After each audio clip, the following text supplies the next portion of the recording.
When it comes to, why is it so important for founders and especially Black founders to own their own brand story?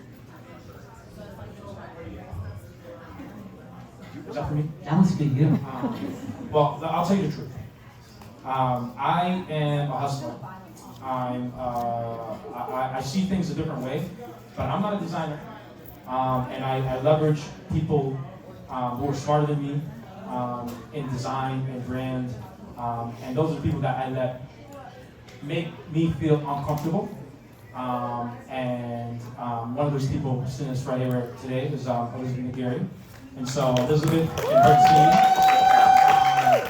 alongside Tevin. Where's Tevin at? I'm in Tevin. Tevin's right there.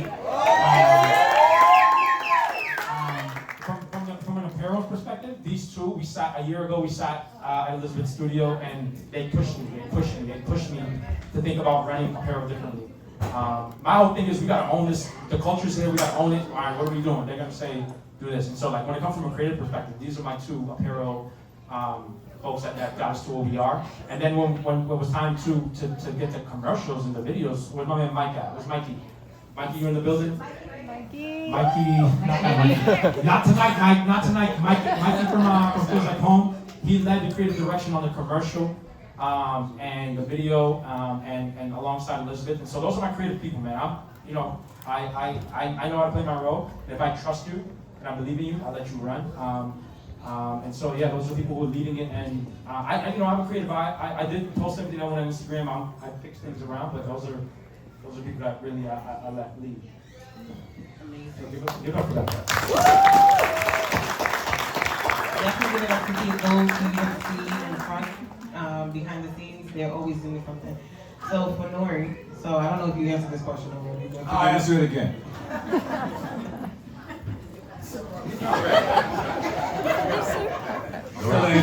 Nore answer. What questions did you get? You listen to this podcast, man. If you know who Nore is, then you're not. We're actually on Drink Champs right now. Where's the liquor? We're on Sober Champs. Let's do it. We're running New York City Marathon. Give it up for Nore. He's running New York City Marathon.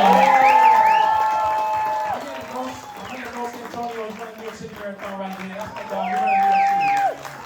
That's what we're here for. All right, so how do you see Run Champs impacting the broader culture, not just running, but about owning your wellness journey within your community, our communities? Well, I think that's a wonderful question, and I'm going to answer it. First off, I don't know if anybody ever heard of the word jump off. I don't know if anybody ever heard of the word off the Yelzabal. I don't know if anybody ever heard of the word haterade. I don't know if anybody ever heard of the word slime. I don't know if anybody ever heard of the genre reggaeton. I don't know if anybody ever heard of the genre Neptunes. I don't know if anybody ever heard of the genre Swiss Beats, Scott Storch.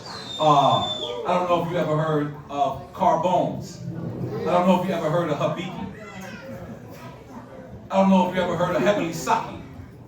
These are all things that I made famous. These are all things that I made up from my living room. And when people see me, they say, I go to Carbones because I see you at Carbones. I drink Habiki, Nore, because you drink Habiki. So you know what my new goal is? My new goal is to spread that same energy, but to spread it in a positive way. I want a person to wake up in the morning and say, I ran 5 miles today because I see you run 5 miles. I want a person to say, I ran 10 miles because I see you run 7 and I think I'm stronger than you, Nore. I want that. So as much as I'm known for, doing the fun things, you know what I'm saying? Like when I walk through an airport, people don't say, let me tie your shoes. They say, let me buy you a shot. I say, I'm not working right now. And then they come up and they say, what? And I'm saying, calm down. That's who I am. Like, oh, okay? But that's what I want to spread. It's like the same way you can spread, fun things to do and people, want to eat unhealthy because they see you eat unhealthy and then they following it. I want people to follow the same way when I'm jumping rope. And I'm jumping rope in front of, the Bulgari Hotel in front of Paris. And I want people to say, you know what, I'm going to go buy a rope from their version of Models or whatever it is, and just buy a rope. And it's not being the best, it's being a better version of you. Like I wake up every morning and I want to kill the person who I was the day before. And it doesn't matter if I was great the day before. It doesn't matter if I did everything, I did all my goals. I still could be better tomorrow. So I wake up, so if I did 5 miles, I wake up in the morning, I'm gonna do 7. If I do 7, and then I start the process all over. And by Monday, I tell myself, you're a piece of shit. Start all over, and then I do it again. So that's what I want to do. I want to spread, the same way I spread fun messages and fun wording and fun places to be. I want people to understand that that's a concept in your mind, that positivity lives everywhere. You can bring that with you everywhere. That's a equipment that goes with you.